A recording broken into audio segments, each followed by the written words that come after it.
Тегің таза кем емессің елден еш.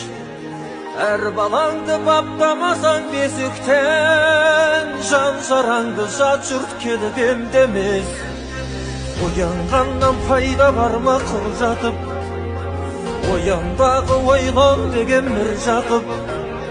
Құдай сені жаратқан соң қазаққа, қазақ болып ғұмыр кешу бір бақыт.